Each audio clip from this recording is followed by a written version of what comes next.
함석헌 선생님 탄신 120주년을 맞아서 함 선생님 제자 5분을 모셨습니다. 함석헌이 1970년에 창간한 CR의 소리도 지난해 창간 50주년을 맞았지만은 코로나로 인해 아무 행사도 못했습니다. 그래서 이제 오늘이 이제 어떻게 보면은 다 CR의 소리 창간 50년도 겸하는 뜻깊은 이렇게 모임이 된 것 같은데요. 최근 이제 제가 1980년대 말에 대학을 다니는 한 후배를 그때 이제 학생운동을 했다는 후배를 만났는데 함석헌 얘기를 했더니 이름은 들어본 적 있지만은 실은 그분이 어떤 분인지 모른다고 그러더라고요. 야, 그래서 하여튼 여기에 계신 함석헌 제자분들은 참 뭐 너무 서운하겠지만은 함석헌이라는 정말 혜성 같은 존재, 정말 우리에게는 도저히 잊을 수 없는 이런 존재에 대해서 요즘에 참 많이 잊혀졌구나 이런 이제 생각이 들고 하긴 뭐 지금 뭐 광주 5.18 하면은 벌써 40년이 넘어버리니까 이제 그 한 50살 이하는 자기들의 의식 안에 그런 게 없는 것처럼 어떤 함석헌도 어떻게 보면은 그들의 의식 안에 잘 없지 않는가 이런 이제 생각도 했는데요. 그래서 더더욱 함석헌이 어떤 인물인지 한번 함석헌이 오늘날 우리에게 어떤 존재인지 어떤 의미가 있는지 얘기해 보는 게 참 절실한 것 같습니다.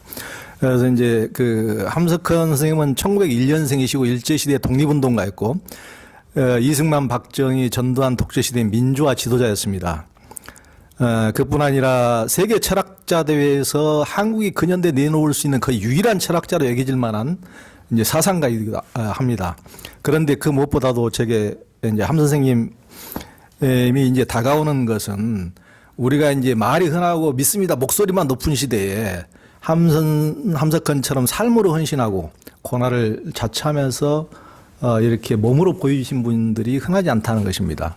그분의 삶을 읽고 새길 때마다 목 아래에서 뭔가 치밀어 오르는 것이 있을 만큼 그분은 고난을 피하지 않고 직면하면서 사신 분입니다. 그런 점에서 저는 이제 안중근이나 윤봉글, 이병창도 위대한 열사지만은 단 한 번의 거사가 아니고 90 가까운 생을 평생 초지일관 양심과 지조를 의기의 삶을 사신 이분의 삶 참 이렇게 살기는 너무 어렵지 않은가. 그렇기 때문에 이분이 삶의 사표가 아닌가 이런 생각이 듭니다.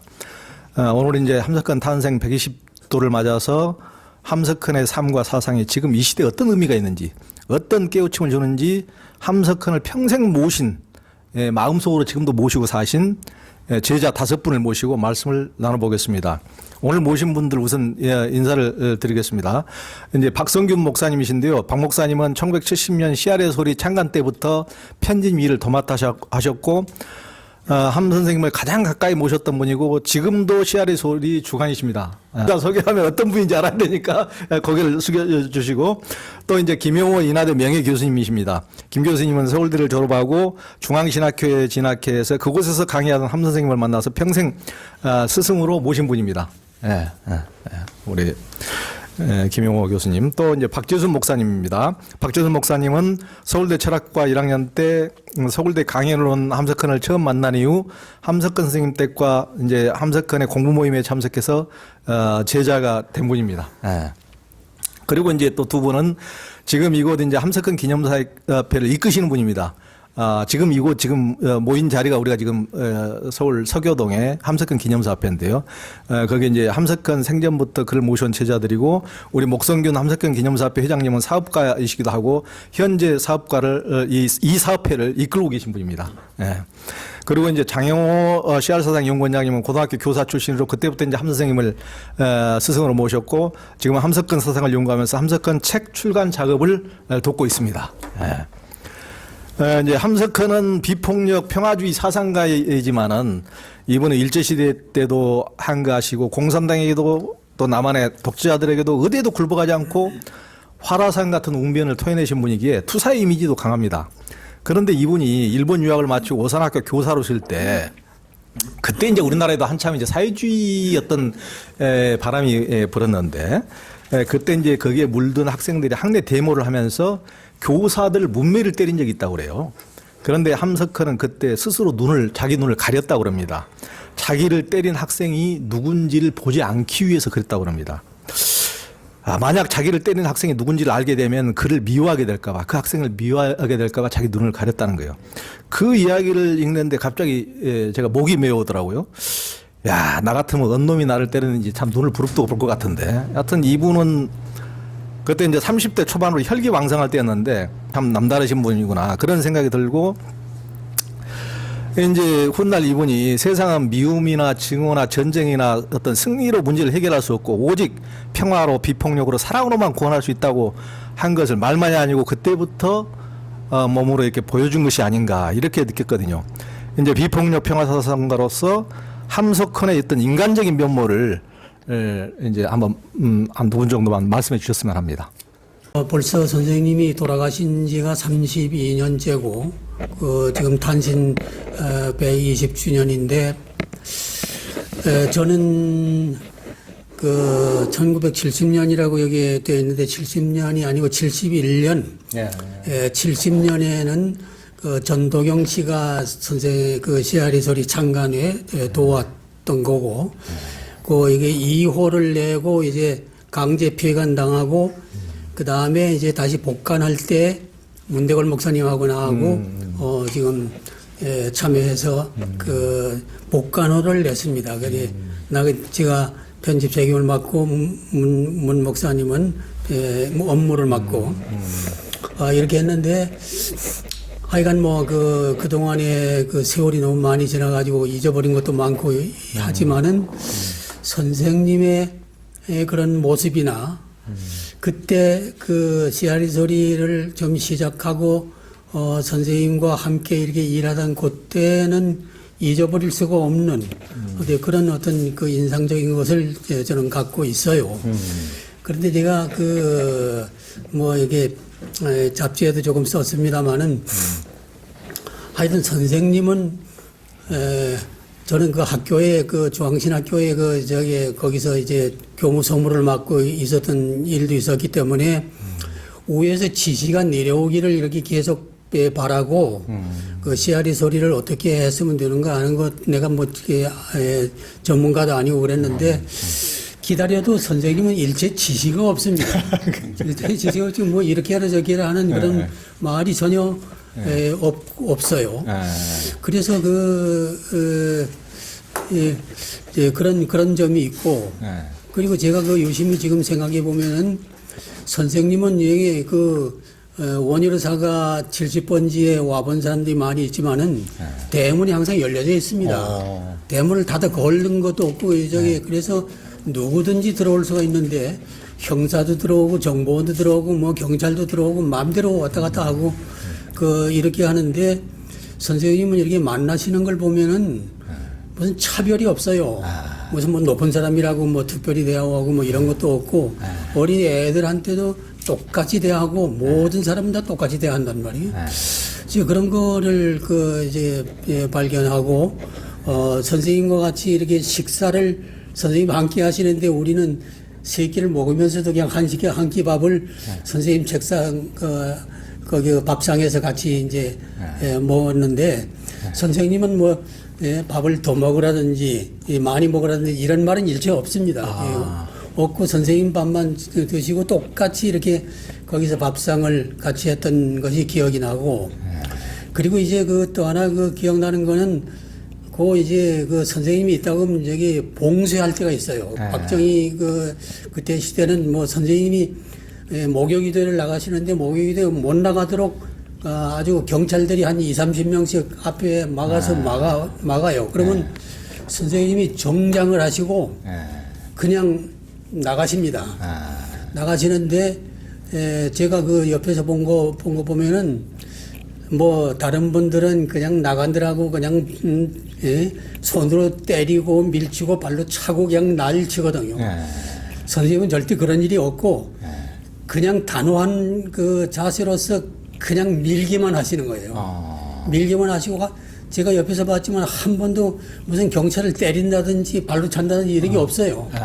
그래서 나는 처음에 그걸 자세히 못 봤는데 나중에 생각하니까 이 양반이 말로만 비폭력을 주장한 게 아니고 그냥 그 현장에서도 이제 자세는 아주 단호합니다. 좀 물러서지 않는다는 그런 단호한데 그렇게 발로 찬다든지 때리든지 뭐 욕을 한다든지 이런 건 일체 없거든요.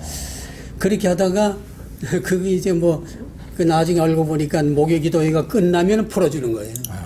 하여튼 그런 경험을 하고 제가 있었는데 제가 씨알이 소리를 와보신 분은 알지만은 선생님 방이 그 문 앞에서 제일 가깝습니다. 그 선생님 방이 있고, 그 다음에는 사모님 방이 있고, 그 다음에 우리 씨알이 소리사는 안쪽에 들어가서 이렇게 그 문대골 목사가 이제 임시 건물로 이렇게 지어서 있었는데 우리는 씨알이 소리를 거기서 이렇게 교정도 하고 이렇게 있으면은 누가 왔다 가는지 전혀 몰라요.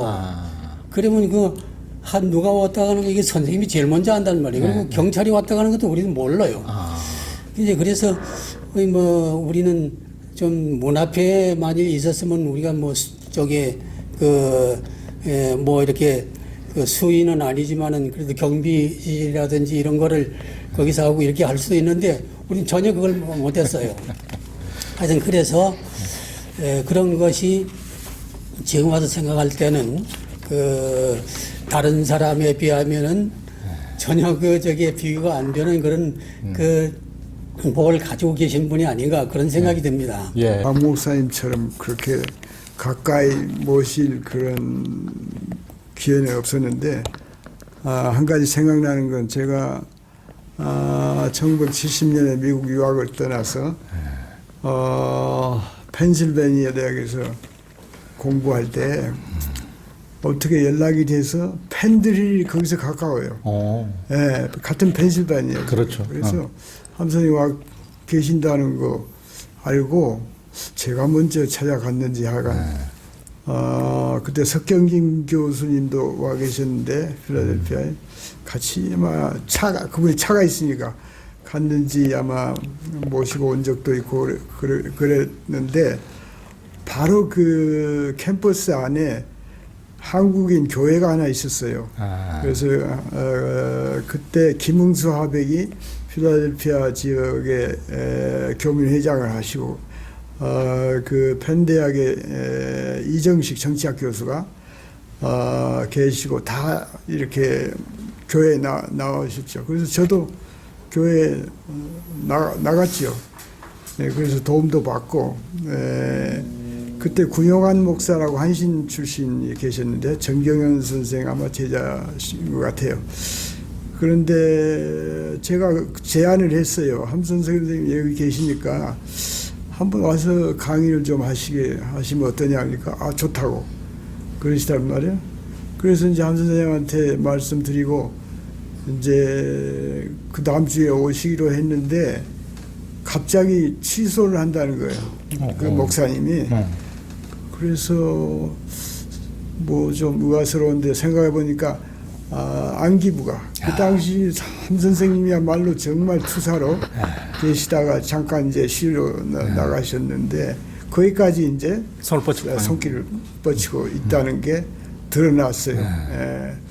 그래서 그 목사님이 그런 말을 꼭 한 것 같지는 않고 진작컨대 그랬어요. 그래서 함 선생님한테 다시 말씀드렸죠. 그렇게 됐다고 하니까 그 다음 주일에 예배를 보는데 거길 또 나오셨더라고요. 자기가 이제 설교할 그런 예정이었는데 취소됐는데도 불구하고 그냥 성큼 나오셨어요. 그만큼 뭐 두려움이 없으시고 또 그분 목사의 잘못이 아니란 것도 아시니까 와서 또 이렇게 당당하게 대면하시고 이제 나중에 들으니까 이제 편지도 보내고 구 목사님한테 그랬다고 하더라고요. 그런 모습이 그 두려움이 없으면서 평화를 유지하는 그런 자세가 아닌가 그런 생각이 듭니다. 예. 그러니까 자기는 굉장히 어떤 투철하게 사시면서 이제 그렇게 살지 못하는 어떤 목사나 이런 거 보면 우리 같으면 지는 그렇게 못 살면서도 비겁하게 초대하는 한다 그래놓고 그 뭐 압력 몇 마디 받아가지고 그걸 취소해 이런 식으로 저 같으면 이렇게 할 것 같은데 그 이제 자기는 그렇게 철저하게 이렇게 사시면서도 그런 분들을 이해하는 입장에서 능히 그럴 수 있지 이렇게 하시는 모습 그런 게 참 사소한 모습이지만은 남다르신 모습이 아닌가 싶습니다. 그리고 이제 그 함석근이 돌아가시기 1년 전에 1988년 88 서울올림픽이 열렸는데 그때 이제 전두환 다음에 이제 노태우 정권 때 아닙니까? 그때 이제 함 선생님을 서울올림픽 명예위원장으로 이제 옹립하니까 주위에서 그게 이제 다 군부 쿠데타 세력인데 어떻게 그들이 하는 이렇게 아무리 국제 대회라고 그러지만 거기에 직책을 맡을 수가 있습니까 하고 많은 사람들이 이제 반대가 있었지만은 이제 함석헌의 일을 받아들였고 실은 이제 서울올림픽이 그 전에 냉전시대 아주 올림픽은 절대 그런 것을 떠나서 평화의 재전으로 인류의 화해를 도모한다는 취지로 만들어졌음에도 불구하고 80년 모스크바 올림픽에는 미국이 참여를 거부하고 84년 LA 미국 올림픽에는 러시아가 참여를 거부해서 다 반쪽짜리가 돼버렸는데 이제 오직 서울올림픽만이 동서 냉전 당사자들이 다 함께 참여해서 이렇게 이제 화해 제전을 펼치면서 또 서울이라는 나라가 얼마 전까지도 전쟁 당사자로 고아나 많고 이렇게 폐허의 땅이었는데 이 나라의 어떤 발전된 모습을 동구에서 보고 하여튼 동구권 공산권이 무너지는데 결정적인 어떤 하나의 계기가 됐다는 게 이제 국제적인 사회 평가인데 그런 면에서 봤을 때는 반대도 불구하고 여하튼 우리가 아무리 싸우는 당사였지만은 어떤 화해나 평화에 있어서는 타협의 여지가 없다. 그런 것은 함께 할 수밖에 없는 것이다라고 하는 함석헌의 이런 모습이 어떤 애언자이자 선구자의 어떤 모습이 아닌가 이런 생각을 다시 하게 되는데 그 이제 함석헌이 어떤 시대를 앞서가는 그런 면모가 있지 않는가 이런 생각이 들거든요. 근데 서울올림픽 30년 뒤에 재작년에 이제 2018년에 평창올림픽, 동계올림픽 때도 남북이 단일팀을 구성해서 이제 화해 재전도 펼쳐지기도 했지만 다시 남북이 요즘 보면은 뭐 70년 전 한국전쟁 때나 다름없이 팽팽하게 이렇게 냉랭하게 얼어 있고 남남 갈등에도 남한 내에서도 그렇게 뭐 태극기 부대니 뭐니 해가지고 서로 이제 이렇게 치열하게 하는데 함석헌이 평소에 제일 염려했던 것이 하나가 되지 못하는 우리 조선시대 이후 그 전에도 삼국이 분열되고 조선시대 당파 싸움하고 독립운동을 할 때까지도 서로 내 편이 아니면은 그냥 막 수장시켜버리는 이런 것이 얼마나 못난이고 이렇게 분열되는 것을 질타를 하셨는데 지금도 우리가 근현대 이런 정도의 많은 한국 정쟁을 비롯해서 많은 시련을 겪고 나서도 그런 분열을 극복하지 못하고 이런 거 화해 평화에 대해서 한 걸음도 나가지 못하는 이런 모습들을 보면은 참 함석헌이 요즘 보시면 얼마나 아직도 개탄할 것인가.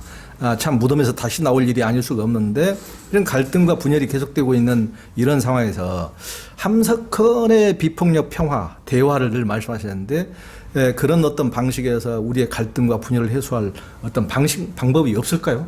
평화 쪽에 그 올림픽에 함선생님이 위원장으로 참여를 하셨는데 그때 그 반대가 많이 있었다는 걸 저도 알고 있는데 안병구 박사, 뭐 개운재 선생 다 네, 하셨죠. 안 박사나 저기 조금 거기에 참여를 해야 된다 하는 거는 이윤구 박사하고 안 박사는 어떤 중립을 썼는지 모르겠어요. 그런데 반대하셨다는 일단 반대하는 사람들이 많았어요. 그런데 제가 알기로는 함 선생님은 그 아주 누가 반대하든지 안 말든지 간에 그 평화위원장을 수락하시고 그 현장을 나가셨거든요.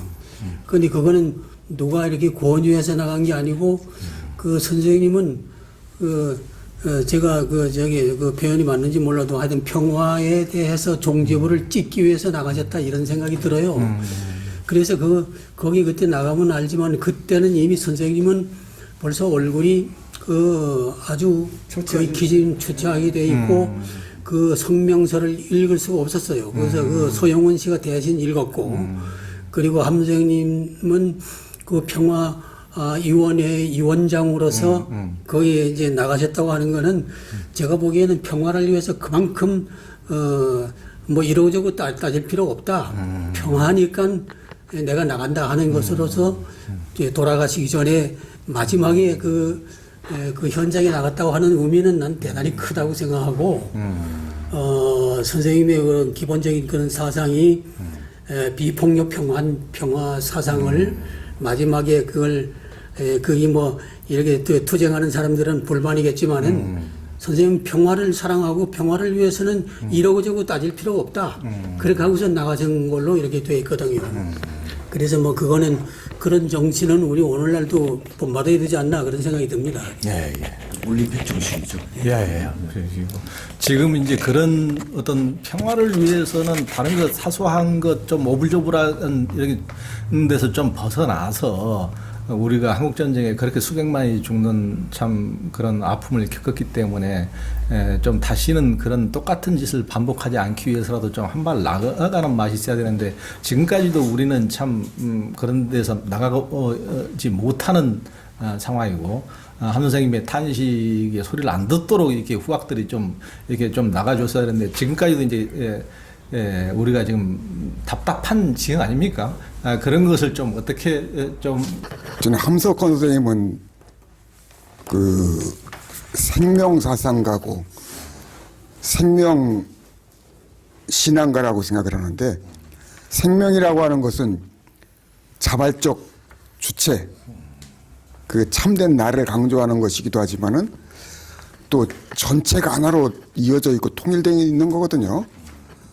그 전체성, 전체의 통일성 이게 매우 중요한데 그래서 함석헌 선생님은 하나님을 전체라고도 이렇게 말씀하세요. 그래서 함석헌 선생님은 늘 주체의 자리에서 또 전체의 자리에서 생각하고 이렇게 말씀하고 행동하신 분인데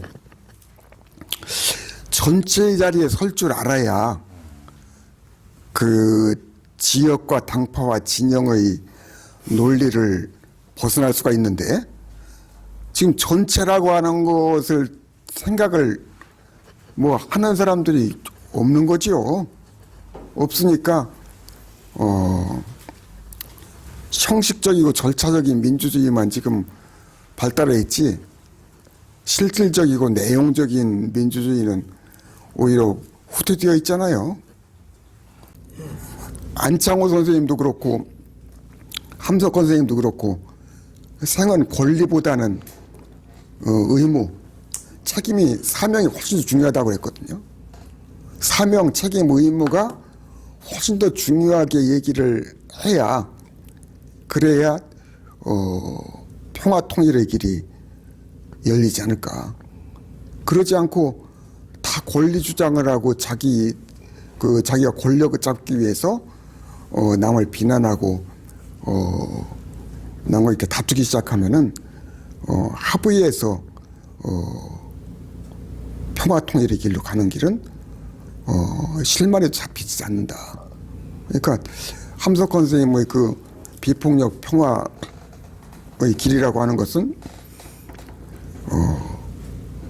희생과 헌신, 책임과 의무 그걸 먼저 하고 그리고 또 충성과 복종 이런 것도 좀 강화되어야 그 다음에 비로소 권리를 가지고 서로 얘기하고 합의해 갈 수 있지 않겠나 그런 생각이 들었습니다. 그 조영 기자님께서 그 질의하셨던 내용의 요지는 일단 우리 자신이 분열되고 있었다. 거기에 외세가 들어오면서 우리는 그것이 증폭이 되고 그것이 갈등으로까지 치달았는데 이것을 함 선생님이 말씀하신 비폭력 평화 대화로서 어떻게 해결할 수 있는 방안이 있는가. 이것이 이제 핵심 질문이신 것 같습니다. 저는 이제 이 질문을 보면서 함 선생님한테 배웠던 간디님이 행하셨던 그 시대를 한번 올리게 됐는데요. 1919년도 암리 차트라고 하는 거의 엄청난 살인을 영국 정부가 저질렀을 때 거기에 대해서 1920년부터 비폭력 운동을 주도하셨습니다. 이때 한참 고조될 때 1922년 그 인도 북부의 한 농민 지역에서 그 동료 인도인들을 경찰들이죠. 22명을 학살하는 사건이 벌어졌습니다. 그 마지막까지 고조됐던 그 상황 속에서 간디님은 거기서 바로 중단을 선언을 하고 1930년 2차 비폭력 운동이 일 때까지 나서지를 않으셨습니다. 그러니까 간디님은 어떤 결과를 이루는 것도 중요하지만 그 결과를 이루기 위한 이 위에서 우리가 궁극적으로 얻으려고 하는 건 참인데 진리인데 그 진리를 나타내는 비폭력 그것을 훼손해 가면서 결과를 얻어서는 안 된다는 뜻을 보여주셨던 것 같습니다.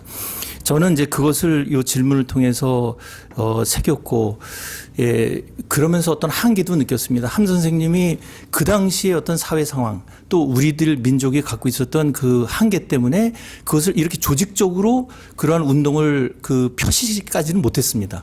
그런데 그러한 역할들을 이제 바로 이 시대에서 바로 지금 우리의 기념사업회를 비롯한 다른 민주화 운동 단체들이 바로 그런 것들을 이루어야 되지 않을까 이런 생각을 하게 됐습니다. 예, 박주선 목사님에 이어서 우리 목성균 이사님께서 회장님께서 여하튼 정확한 말씀을 해주셨다고 보는데요. 여하튼 우리가 그 함 선생님 같은 어떤 공적인 공심과 어떤 양심을 잃어버린 그래서 제 목소리밖에 없고 제 패거리 그래서 어떤 자기들의 권리 주장을 내세우면서 하여튼 거기서부터 이제 파당이 우리 한민족 전체라든가 인류사회 전체를 생각하고 참을 생각한다면 있을 수가 없는데 전부 다 40만이 득세하는 어떤 그런 데서 정말 그런 우리의 폐단이 있지 않는가 싶습니다. 정말 그런 면에서 우리 어떤 함 선생님이 말씀하신 것과 같은 간디나 함석헌이 삶으로 보여주신 것과 같은 어떤 그런 삶의 철학의 부재 때문이 아닌가 그런 생각도 듭니다. 말씀을 받아서 조금 더 구체적인 방안이 없지 않는가 이사장님이 말씀하셨어요. 저도 늘 그걸 좀 생각해 왔는데요. 한 가지 방법은 그 희전선 가까이에 우리가 어떤 평화 동산이라든가 평화센터, 함석헌 비폭력 평화센터를 조직해서 거기서 연구와 대화 방법, 남북 화해 방법을 구체적으로 안출해내는 그런 기구 그리고 교육하는 그런 기구 또 북한 대표를 초청해서 같이 이렇게 대화하는 그런 하나의 민간 기구가 국민들이 참여하는 민간 기구가 하나 있었으면 얼마나 좋을까. 사실은 몇 해 전에 이인재 시장이 파주시장을 할 때 그 김원호 한규자 사장이 그걸 제안했는지 이인재 시장이 그걸 받았어요.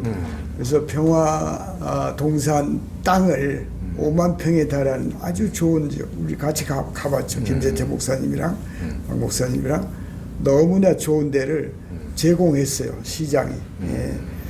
그런데 그게 추진 못된 것은 그게 파주시 의회가 그때 뭐 여야가 좀 팽팽하게 맞서서 통과가 못했다는 그런 제 얘기를 들었습니다. 그런 걸 우리가 지금이라도 추진하면 어떨까? 파주시장을 다시 만난다든지 또 지금 경기도지사가 상당히 그런데 아마 협조적인 그런 분이 아닐까. 경기도 땅이니까 그렇게 해놔서 국제기구를 하나 이 민간 그 논의기구 학자들과 뭐 중립국가 스웨덴이 뭐 덴마크니 뭐 미국 친한파 학자 가령 브루스 커밍스라든가 그런 교수들이 참여해서 또 요한 갈퉁이라든가 거기서 방안을 남북 화해 방안을 제안하는 거예요. 이건 비폭력, 철저히 비폭력 원칙에 따라야 되는 거고, 함 선생님이 왜 통일 통합 그 분단을 극복해야 되느냐는 철학적인 그 종교적인 이유가 분명히 있거든요. 그거는 하나됨을 강조하셨어요. 통일 통합. 종교에 지향하는 목표가 하나됨이라는 거예요. 그러니까 신과 인간, 선과 악, 너와 나, 모든 그 대립관계가 해소되는 그런 하나됨이 목표라 이거예요. 종교에. 그러면 그걸 받들어서 그런 기구를 만들어 놓고 전국적인 모금도 할 수 있고, 우리가 함석헌이 아까 그 아시는 분이 이름을 뭐 그냥 죽기만 했다, 50대가. 그러기 전에 그 모금이라도 한다면은 잘 될 것 같아요. 주도적으로 모든 단체가 모여서. 저는 그런 꿈을 하나 가지고 있었습니다. 하여튼 좋은 제안입니다. 현실적으로 그런 거라도 생겨서 하여튼 정치나 이런 이념에 흔들리지 않는 정말 우리가 인간이기 때문에 비폭력적 평화를 위해서 그것은 모든 인간이 추구하는 것이기 때문에 그걸 위해서 정말 대화하는 이런 조그마한 창구라도 있으면 참 얼마나 좋을까 하는 생각이 듭니다. 외풍에 흔들리지 않게. 혹시 또 이거 지금 김용호 교수 하는 말씀에 조금 덧붙여서 하고 싶은 얘기가 생각이 나서, 그런데 함 선생님이 민족 통일의 길이라고 하는 글이 있거든요.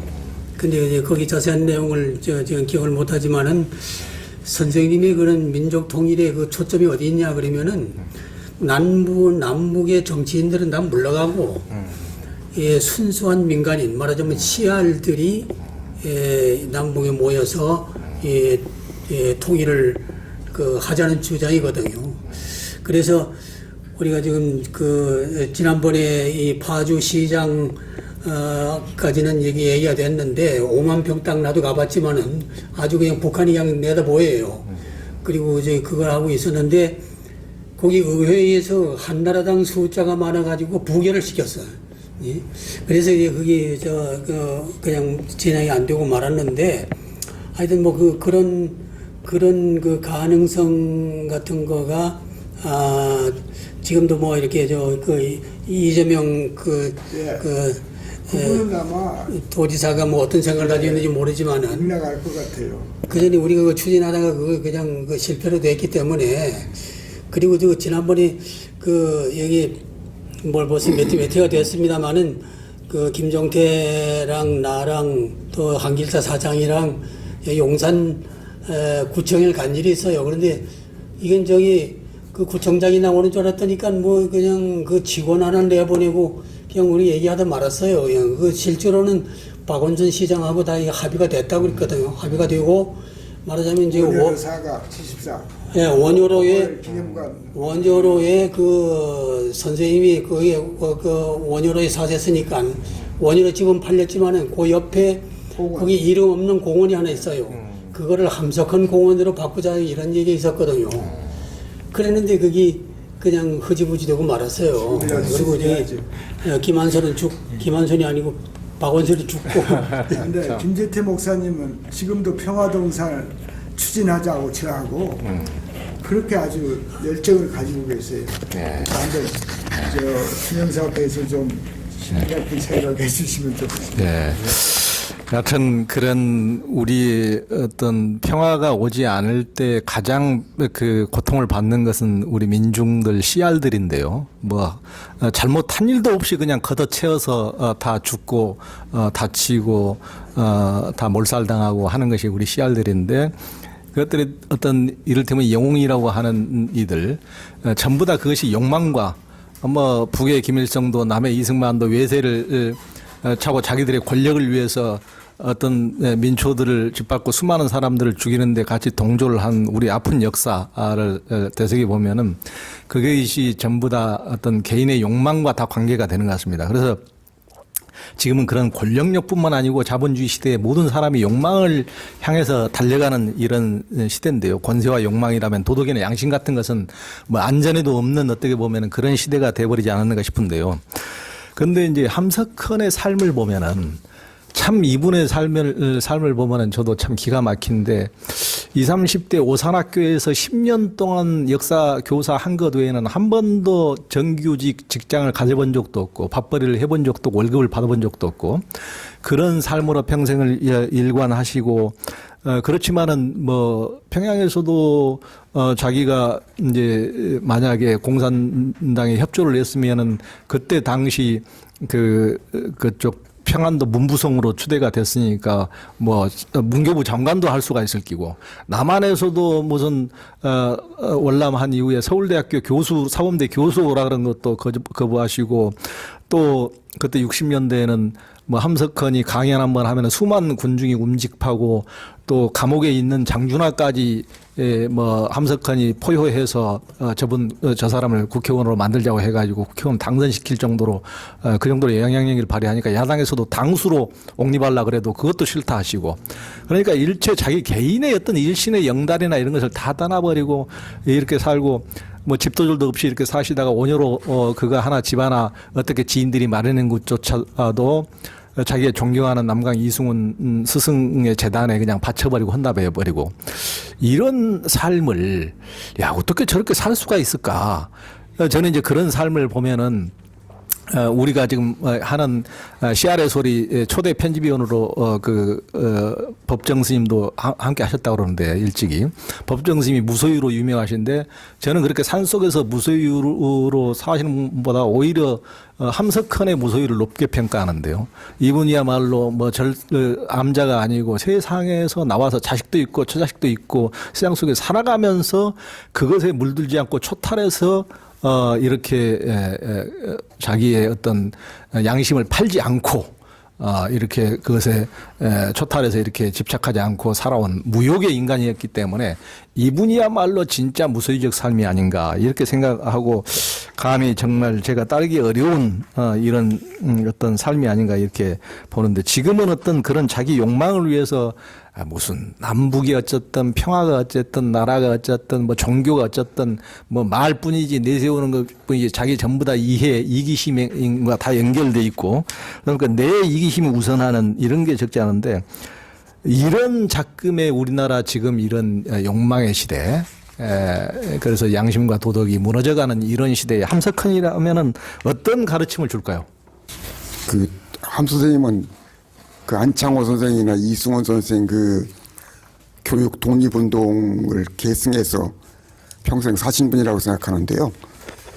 그 안창호 이승원 선생의 교육 독립운동이라는 게 다른 게 아니라 나라가 망해가는데 나라를 구원할 유일한 길은 민족 한 사람 한 사람을 나라의 주인과 주체로 깨워 일으켜야 된다. 그러니까 민족 한 사람 한 사람을 나라의 주인과 주체로 깨워 일으키고 그 국민 한 사람 한 사람을 나라의 주인과 주체로 섬기는 마음과 자세를 잃지 않고 평생 사셨던 것이 아닌가. 그리고 이렇게 국민 한 사람 한 사람을 나라의 주인과 주체로 섬기고 받드는 마음의 그 바탕에는 그 하나님을 섬기고 받드는 마음, 하나님을 내 삶의 주인과 중심에서 모셔드리는 그런 신앙과 진리의 마음, 그런 마음을 가졌기 때문에 이분은 흔들림 없이 물질이나 어떤 세상의 욕망에 물들지 않고 평생을 사실 수 있었던 것이 아닌가. 그러니까 씨알 사상이라는 것이 그렇잖아요. 그 씨알이라고 하는 것은 자기 생명에 가장 충실한 존재거든요. 자기를 깨트려 가지고 싹을 틔우고 그래서 잎과 가지를 내서 꽃과 열매를 씨알을 맺어서 또 그 결과는 세상을 다 구원하는 거거든. 세상을 먹여 살리는 거잖아요. 그러니까 나를 내 생명을 살리고 실현하고 완성시켜서 세상을 구원하고 살리는 그것이 생명의 본분인데, 함석헌 선생님은 평생 이 생명의 본분에, 생명의 본분과 사명에 충실하신 분이 아닌가. 씨알로서 사신 것이 아닌가. 씨알이라는 자기를 희생하고 자기를 걸음으로 주는 거잖아요. 그것이 바로 그 씨알의 보람이고, 또 씨알의 기쁨이고, 씨알의 또 자랑이고. 그 자기 삶을 옹글게 아주 진실하게 이렇게 사셔서 세상을 이롭게 하는, 또 세상을 구원으로 이끄는, 그것이 신앙이고 그것이 철학이지요. 함석헌 선생님의 철학이나 삶은 하나님께까지 가 닿는, 하나님의 뜻을, 하늘의 뜻을 직접 삶 속에서 실천하는 그런 분이었기 때문에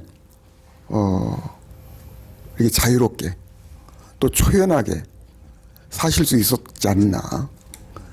근데 이게 아까도 그런 말씀 드렸지만은 함 선생님만 그런 것이 아니라 이분들의 선생님들, 안창호, 이승훈, 조만식, 유영모, 이건 한결같이 그렇게 생명의 본성과 사명에 충실하게 사셨던 분이. 지금은 다 기계나 돈이나 물질에 사람들이 집착하는 세상이라 학문 자체도 물질이나 기계, 돈에 이렇게 예속되는 그런 시대인데, 이 함석헌 선생님과 함석헌 선생님의 선생님들은 그런 것들은 아주 2차적인 것이고, 생명의 본성과 사명, 생명의 깊은 뜻, 생명의 깊은 지향, 이것을 그대로 사신 분이다. 가장 생명을 생명답게 사신 분, 씨알 정신에 충실하신 분, 그리고 민족의 시대 정신을 그분들이 선생님들을 그 삶과 뜻을 계승해서 사신 분이죠. 이분이 1회 인천 언론상을 받으셨잖아요. 동아일보에서 김성수를 기념한 인천 언론상 1회상을 받았는데 그 상금이 2천만 원이었어요. 근데 이 상은 내가 받는 것이 아니라 오산중학교와 남강 선생이 받는 거다. 그러면서 그 2천만 원 그 언론 상금을 그대로 남강문화재단에 헌납하셨죠. 그러니까 자기가 없으신 분이에요. 자기가 없으면서도 자기 생명을, 자기의 정신을 가장 충실하고 온전하게 실현하신 분이죠. 그런 어떤 그런 그 정말 무소유적 무욕의 어떤 삶을 현실에서 어떤 실천한다는 데 대해서 이번에 어떤 사표시고, 우리가 현실적인 먹고 살림에 이렇게 붙들어 살긴 하지만은 그럼에도 불구하고 그것 때문에 양심까지 전부 다 완전히 신을 팔아서 전부 다 사람들을 현혹시켜가면서도 솔직하게 그렇게 얘기하지 않고 자기가 정말 가장 정당한 일을 하는 것 마냥, 그리고 전부 다 사심을 위해서, 패거리를 위해서 권력욕을 하면서 이것이 나라를 위하고 통일을 위한 것인 마냥 이렇게 고각아세하는 현실이 참 어떻게 보면 가장 슬픈 현실이 아닌가 싶습니다. 박 선생님 아주 좋은 말씀하셨고요. 그 한국 사회가 지금 급격히 무너지고 있는데, 제가 보기에는 이게 공공정신이 사라지고 있어요. 공공정신은 공인하고 공동체 의식이거든요. 이 두 가지가 하나도 없어요. 함석헌 선생님은 철저하게 평생을 공인으로 사신 분이에요. 예. 그분은 공과 사를 구분을 없앴어요. 다 공이다 이거예요. 사도 공이고 공도 공이고. 그런데 요새 사람도 마찬가지예요. 공과 사를 없앴어요. 다 사지요. 예, 공이 사고 사가 사고. 사리사욕 물든 사회, 예, 그런 사회를 바꿔야 되지 않겠어요? 예, 서양은 개인주의라도 다른 개인을 존중하는 그런 의식 때문에 저렇게 버티고 있거든요. 예, 공공정신이 살아있어서.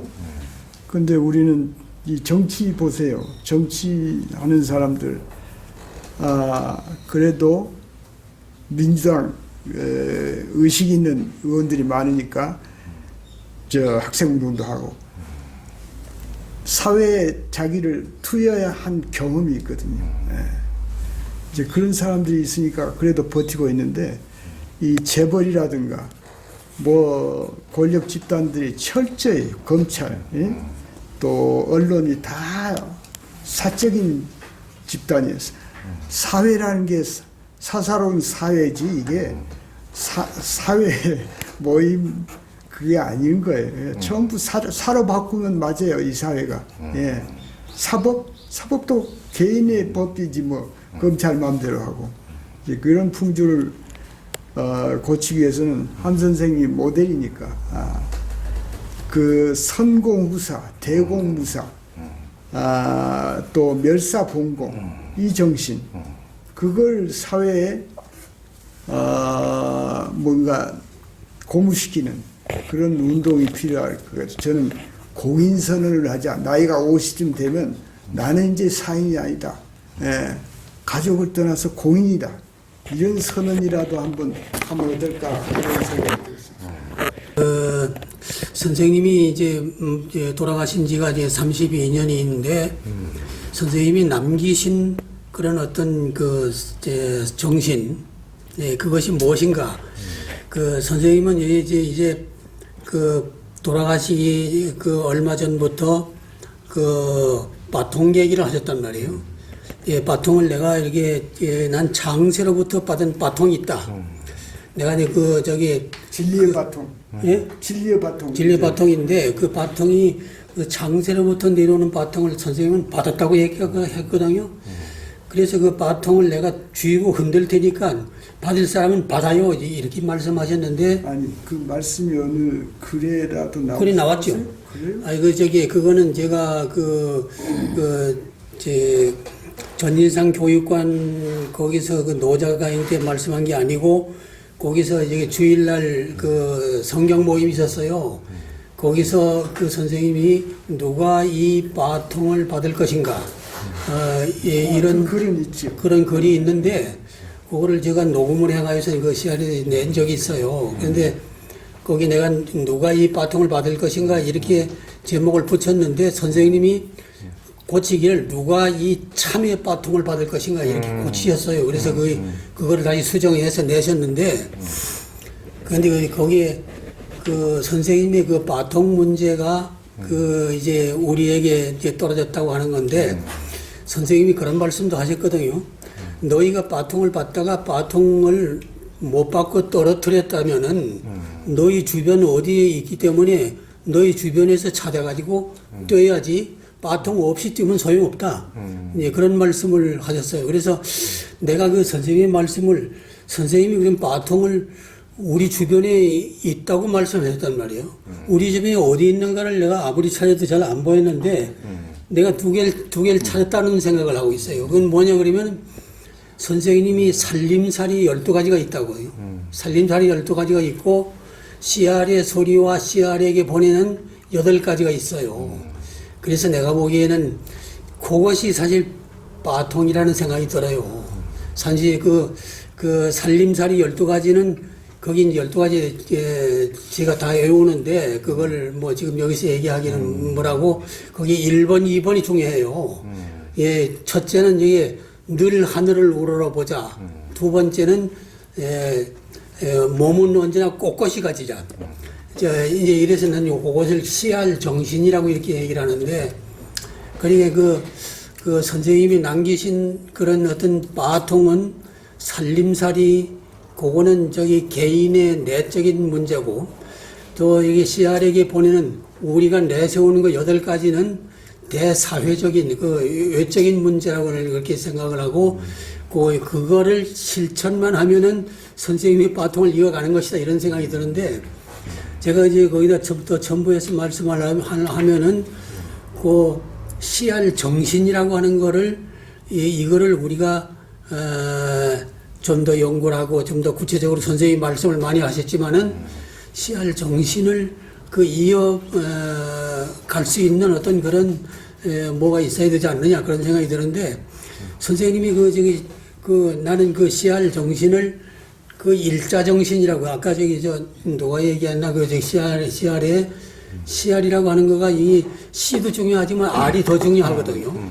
R은 이게 그 원이 있고 그다음에 점이 있고 리을이 있는데 그것은 천지일인 동시에 천인지인 동시에 그게 그 CR이라고 하는 개인도 된단 말이에요. 개인이 그래서 그게 아까 일어서야 한다는 말씀을 박주선 박사님이 하셨는데 이게 인간은 이 지구상에서 어떤 동물보다도 그 위대하다는 거는 이거는 이 땅에서 일자로 일어서서 다니는 동물이거든요. 그런데 이것이야말로 CR 정신이기 때문에 나는 요런 것을 이걸 제대로만 이제 그 민중에게 전하면은 모두가 다 CR인데 CR인 걸 모르는 사람이 있고 잠자는 사람도 있고 이제 그러기 때문에 문제인데 이런 것을 이제 개발을 하고 CR 정신을 펼치는 이런 운동의 하나도 이것도 선생님이 남겨주신 하나의 CR이기 때문에 이건 바통이란 말이에요.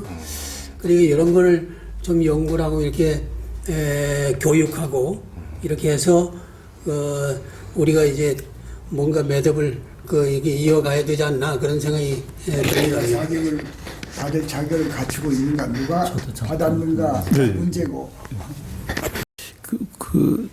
결국은 무소유를 말씀하시고 질문에 그 무소유를 먼저 말씀하신 뜻은 우리가 지금 그러지 못하다. 그러니까 갈등과 제 집착에 지금 많이 놓여 있다 보니까 결국은 지금 우리의 문제가 있는 거 아니냐.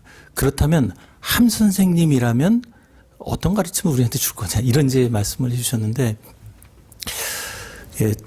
저는 함 선생님 70년대 초반부터 CR의 소리 폐간될 때까지 20대 젊은이로서 CR의 소리를 항상 봐왔습니다.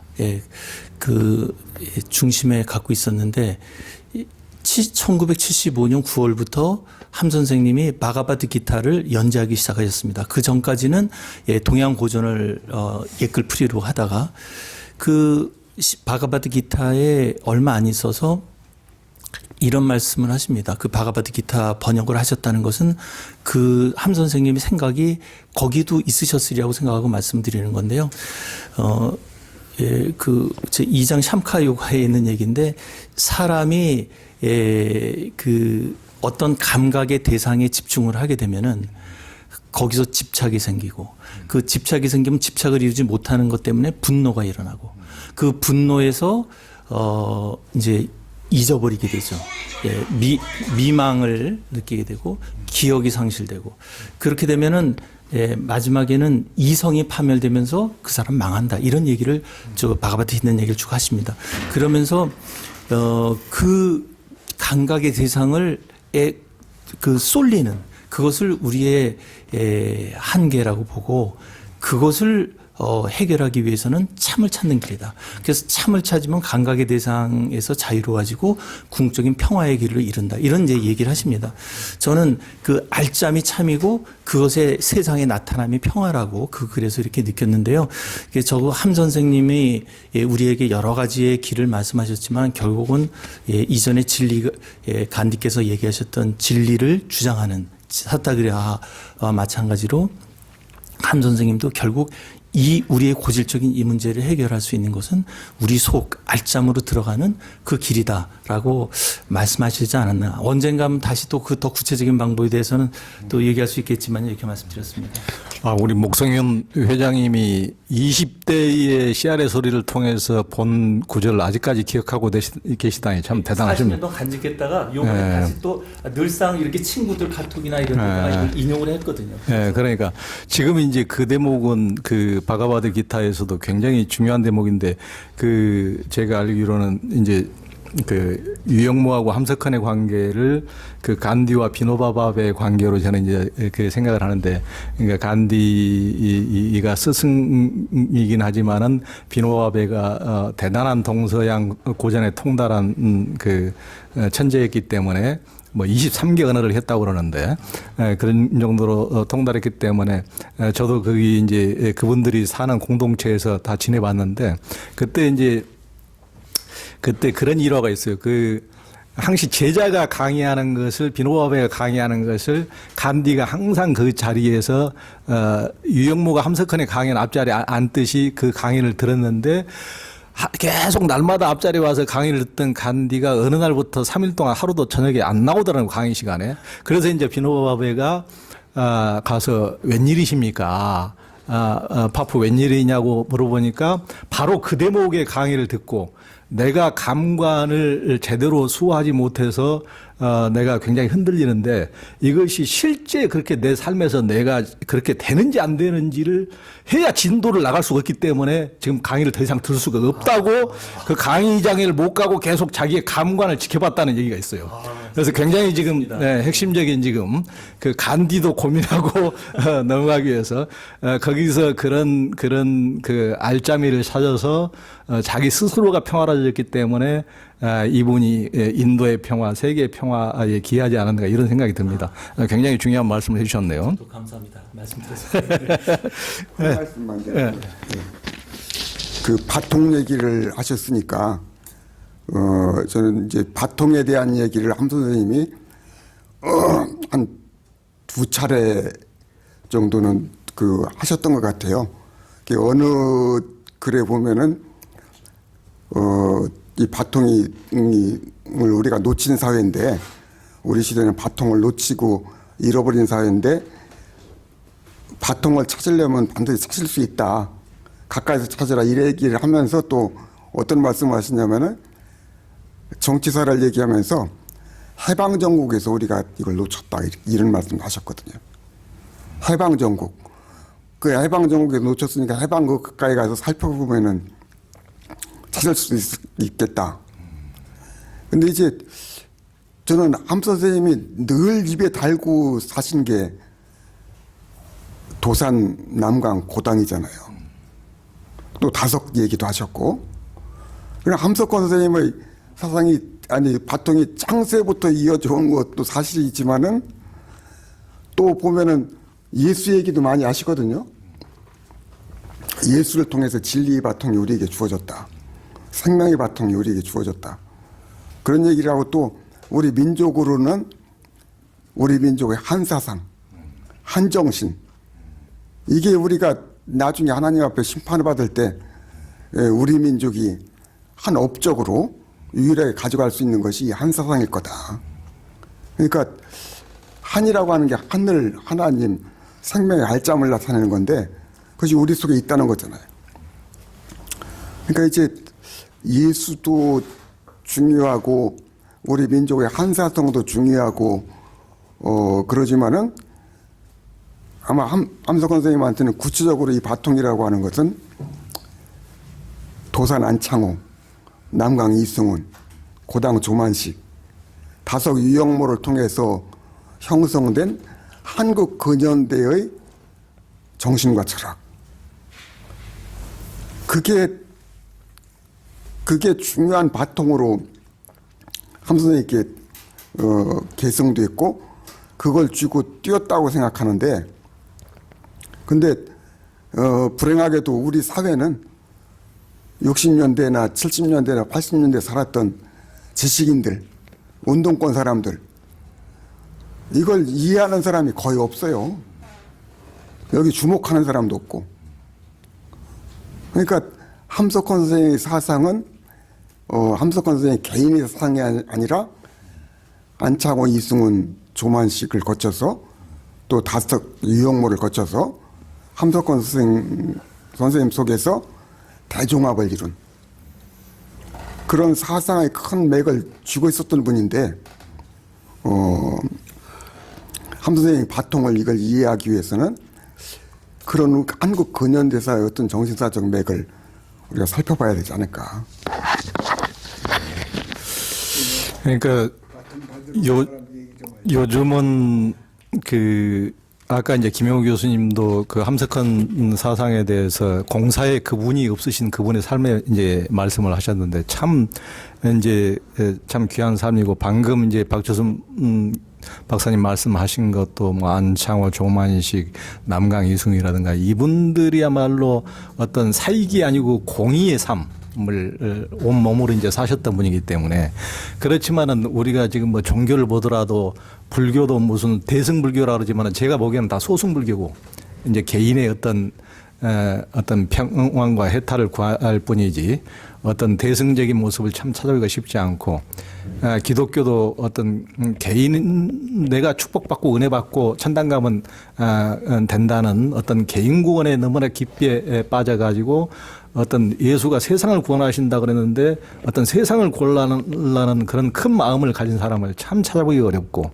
그래서 그 함석헌은 전체주의를 말씀하시는데 파시즘의 전체주의가 아니고 하여튼 개인과 그 공사가 따로 없다는 이런 이제 철학을 기반으로 그걸 어떻게 보면 지금 코로나가 함석헌의 사상을 현실에서 보여주고 있는가 아닌가 저는 이제 싶습니다. 나 혼자 아무리 그 구원받고 잘 살려고 그래도 세상에 코로나에 전염되고 이렇게 문제가 생기면은 결코 나도 건강한 삶을 살 수가 없기 때문에 참 그렇게 될 수밖에 없지 않는가 하는 것을 이제 코로나가 말해주고 있지 않는가 싶은데 지금도 뭐 한국 교회나 이제 뭐 다른 종교 모든 종교를 통틀어서 코로나 시대에 어떻게 보면은 교회에서 확진자가 이제 많이 발생해서 정말 그것에 철두철미하게 방역하는 교회들도 많이 있지만은 그런 이제 확진자를 많이 발생시키는 이런 어떤 이기적 이런 이제 교회들도 많은 이제 그런 모습, 어떤 개인주의, 이런 것들이 정말 이제 한국 어떤 종교의 모습도 참 한심스러운 모습도 많은데 지금 뭐 종교개혁 500주년을 이제 몇 년 전에 했다 그러는데도 이제 한국은 또 그런 개혁된 종교의 프로테스탄트가 대세가 주류 종교가 된 한국 땅에서 그런 어떤 개혁의 모습은 그 프로테스탄 어떤 아니요 하고 알짬을 정말 찾아가는 그런 모습은 찾아볼 수 없고 앵무새처럼 똑같은 말만 화석화된 그런 교리만 자기 이익의 확대를 위해서 어떤 제국주의의 땅 따먹기 식으로 뭐 어떤 선교라는 논리로 그런 자기 욕망의 확대를 위해서 그런 것을 다 교리를 활용할 뿐이지 어떤 공익을 위해서 세상 구원을 위해서 이렇게 나서는 모습을 참 찾아보기 어려운데 이런 어떤 한국의 어떤 종교적 현상 그리고 그것을 좀 새로 미래에 어떻게 가야 될지 함석헌이라면 어떻게 해 주실 것인지 이 부분을 좀 말씀을 해 주시죠. 코로나 바이러스의 저 역병 이게 나오면서 반성해야 될 것이 인간과 인간의 문명이 자기는 바꾸지 않고 자연 생명 세계는 마구 파헤치고 바꿨단 말이죠. 그래서 이게 몸살이 나가지고 자연 생명 세계가 죽게 돼가지고 몸살을 앓고 몸부림치는 과정에서 이 코로나 바이러스 역병이 나왔다고 생각하는데 이 코로나 바이러스가 인간과 인간 문명에게 주는 호소는 인간과 인간 문명을 근본적으로 새롭게 바꾸라는 거죠. 바깥에 있는 자연 생태계를 이렇게 파괴하고 바꾸려고 하지 말고 인간과 인간 생명 세계를 바꿔라. 그래야 산다. 자기 자신과 문명, 생활 양식을 바꾸지 않으면은 자연 생명 세계도 다 함께 죽고 인간과 그 인간 문명 자체도 파괴된다. 그러니까 바꾸라는 거예요. 그렇게 생각하면은 기독교 신앙이라고 하는 건 다른 게 아니고 가만히 생각하면 기독교 신앙이라고 하는 것은 나를 새롭게 하고 바꾸는 거거든요. 내가 새로워지는 거거든. 그러니까 예수와 함께 죽고 예수와 함께 다시 산다고 그러잖아요. 죽었다가 다시 살아나는 거야. 그러니까 옛사람으로는 죽고 새사람으로는 산다는 거거든. 그리고 그리스도 안에서는 새로운 피조물이라고 그랬잖아요. 그리스도 안에서 새롭게 창조돼야 되는 거지. 변화돼야 되는 거지. 그런 입장에서 보니까 안창호 선생도 평생 물론 독립운동을 하신 분이지만은 인간의 자아 혁신과 민족의 혁신을 주장하신 분이거든요. 신민이라는 게 그거예요. 민을 새롭게 하는 거. 그러니까 민을 새롭게 하는 게 나부터 새로워져야 되는 거지. 그러니까 인격 혁명, 자아 혁신. 안창호 선생님이 제일 강조하는 여기서 사랑 공부를 하자. 응? 내가 새롭게 되는 공부를 하자. 심지어는 안창호 선생 같은 경우는 날마다 몸을 고치고 가정을 고치는 노력을 하지 않으면은 나는 세상을 속이는 자다. 그러니까 나를 고치고 내 가정의 생활을 고쳐야 되는 거예요. 온전하게 만들어야 되는 거예요. 그걸 안 하면 나는 거짓말쟁이가 되는 거다. 그랬거든요. 그것이 바로 또 민족을 새롭게 하고 민족을 고치는 거다. 근데 함석헌 선생님 이 뜻을 보면 한국 역사도 보면 그렇고 60년, 61년에 아주 강연하고 길게 쓴 것이 인간혁명이잖아요. 그러니까 함석헌 선생님의 기본 철학과 사상, 씨알 사상도 나를 탈바꿈하는 거야. 나를 새롭게 하는 거야. 나를 변화시키는 거야. 그러니까 뜻으로 본 한국 역사도 전체로 보면은 결국은 민족과 나를 새롭게 변화시키는 거거든요. 그러니까 그것이 이런 문명적인 어떤 변화를 요구하는 우리 시대를 맞고 있는 것이 아닌가. 코로나 바이러스가 우리에게 그것을 아주 보여주고 있는 것이 아닌가. 그래서 이렇게 기계론과 물질론이 지배하는 이런 문명에서 벗어나서 생명과 정신을 중심에 두는 생명을 살리는 새 사람과 새 문명을 이루는 그런 과제가 있는 것 같고 평생 그 일을 위해서 함석헌 선생님이 애쓰시고 힘쓰시고 우리에게 가르침을 주신 것이 아닌가 그런 생각이 듭니다. 함선생님의 마지막 10년 정도를 제가 가까이서 따르고 배우고 했습니다. 그래서 그 선생님한테서 첫 인연은 노자 그 도덕경 강독을 그 명동에서 할 때 제가 최근에 우리 그 함석헌 연구지에도 제가 그 마지막 부록에다 좀 언급을 제가 했습니다. 제 그때 첫 만남에 대한 것을. 그런데 그 10년간 제가 선생님 따르고 배우면서 느낀 것들, 그걸 이렇게 지금 이 항목에서 좀 말씀드리고 싶은 점은, 지금 여기 한국 아까 우리 사회자님 말씀하신 게 개신교의 모습, 종교 개혁 500년이 됐는데 이 개혁을 또 어떻게 할 수 있느냐 하는 말씀을 하셔서 생각이 나는데, 제가 그 예전에 여러 교회도 다녀봤고 제가 또 오랜 동안은 퀘이커 모임도 나갔었습니다.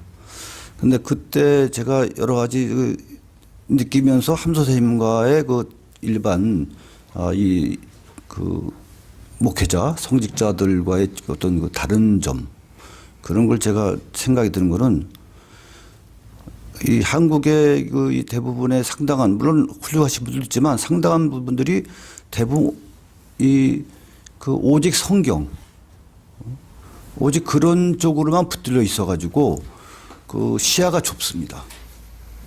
그래서 그 좁고 깊은 되는지는 모르지만 이 넓이가 좀 부족해서, 그래서 그런 부분에서는 제가 함 선생님한테 오히려 더 큰 영향을 받았습니다. 함 선생님은 우선 우리에게 그 고전을 통한, 동서양 고전을 통한 어떤 인문 정신, 그런 것을 우리에게 많이 일깨워 주시고, 그러는 가운데 이 타 종교에 대한 그런 이해와 포용까지도 우리에게 보여주셨습니다. 그래서 보통 그 한국 교회가 지금 반성의 시기에 이미 접어들었다고 보는데, 잘 아시는 대로 그 예수님이 이 위선을 그게 질타하셨는데 입으로는 하나님을 찾으면서 사실 뱃속에는 물질을 찾는 그런 이런 그 이중적이고 위선적인 그러한 것에 대해서 예수님이 그때 지적하셨듯이 오늘날도 역시 마찬가지입니다. 그런 부분에서 저희는 함석헌 선생님이 바로 그런 것을 가장 적통으로 이어받으시지 않았나 하는 그런 생각이 듭니다. 그래서 아마 예언자 정신, 예언자라는 말도 아마 나오지 않나 싶습니다. 그리고 또 하나만 더 얘기 드리면은 그 한국 기독교가 지금 거스르고 역행을 하고 있는 느낌이 듭니다. 여기 지금 계신 선생님들도 다 종교와 기독교 쪽에 다 상당히 깊은 공부가 있으셔서 제가 외람되지만 신본주의를 보통 강조를 많이 하고 있어요. 한국의 이 보수적인 그 교단에서. 근데 저는 그런 얘기를 들을 때마다 상당히 속으로는 이건 아닌데 싶어 왔어요. 신본주의가 사실 우리가 서양에서 보면 중세 때였다면 그것을 깨고 알을 깨고 나온 것이 사실은 종교개혁과 르네상스 아닙니까? 그럼 그것은 오히려 신본주의에서 인본주의로 전환인데 물론 지나치게 한쪽으로 기울어질 때는 다시 그걸 되돌려야 되는 이제 그런 시기도 왔지만 그럼에도 인본주의를 외면할 수는 없다고 보거든요. 그러니까 사람이 중심, 즉 다시 말해서 신학은 인간학이라고 볼 수도 있거든요. 그래서 저는 그런 면에서 볼 때 한국의 기독교는 상당히 이 뾰족한 기독교, 즉 세모 같은 기독교의 양상을 아직도 갖고 있는데 이것을 오히려 그 모양으로 말하면 좀 둥근 기독교가 돼야 되지 않나. 좀 그런 생각을 좀 해봤습니다. 이런 모든 것들이 대체로 저에게는 어떤 그 함 선생님에게서 받은 영향이고 언젠가 어느 날 그 노자 강독을 하시고 대구로 가시는데 아무도 같이 가시는 분이 없어서 저는 집 방향하고는 반대 방향이었지만 선생님과 지하철 같이 타고 가면서 지금이 좋은 기회다 싶어서 좀 몇 가지 여쭤봤어요. 그런데 그 당시에 제가 79년, 80년 요 무렵이었는데 그 당시 제가 좀 이 서양 철학에 좀 관심이 있어가지고 하이데거 철학을 좀 읽으니까 매력이 있더만요. 그래서 함 선생님한테 선생님 노자 이 도덕경 좀 읽고 공부하다 보니까 서양의 하이데거하고 상당히 좀 공통되는 부분이 좀 많이 있어 보입니다. 이렇게 여쭤봤더니 선생님 말씀이 아마 하이데거가 노자를 읽었을 거요. 그런데 그 당시 시기가 우리 다 여기 아시겠지만 아직 그런 그 동서양의 그 연관된 어떤 그런 라는 뭐 통합적이랄까 그런 이 학문 풍토가 국내에 없었거든요. 근데 선생님 벌써 그 당시에 그걸 다 알고 계셨던 겁니다. 실제 나중에 보면은 그 박종원 선생이 하이데거를 만났을 때 박종원 선생이 천부경에 대해서 얘기 좀 해주시오라고 했는데 이분이 천부경을 알아야죠. 그래서 망신당했다는 얘기도 제가 어디서 봤습니다. 그렇구나. 여하튼 우리 장영호 원장님 말씀 들으니까 그게 이제 이제 한국 기독교가 지금도 뭐 오직 성서 물론 루터가 이제 그렇게 주장을 하긴 했지만 함석헌 선생님 말씀에 따르면은 여하튼 카톨릭이 이제 천년 넘게 계속 그 의례와 전통만을 강조하기 때문에 그것을 또 우상인 양 그것이 신인 양 전부인 양 하기 때문에 그것을 프로테스탄티 바꾸기 위해서 성서로 돌아가자고 한 주장인데 다시 이제 카톨릭은 전통을 중요시하다 보니까 지금 불과 한 50년 그 바티칸 공의회가 있기 전까지만 해도 미사를 앞에 신을 향해서 드리고 사람들은 신자들은 엉덩이만 쳐다보고 있어야 에는 이제 사제들은 앞을 보니까 근데 뒤로 180도 전환된 것이 불과 50년밖에 안 되거든요. 그런데 그렇게 화석화된 어떤 전통을 딱 붙들어 메고 사는데 지금도 성서만이라고 딱 한 말 하니까 또 매미처럼 그쪽만 달라붙어 가지고 프로테스탄트를 할 줄 모르고 한국 개신교는 거기에 또 미신에 빠져 가지고 살아가는 것이 아닌가. 끊임없이 프로테스탄 개혁을 해야 되는 것이 개신교의 본분인데 그런 모습인 것 같습니다.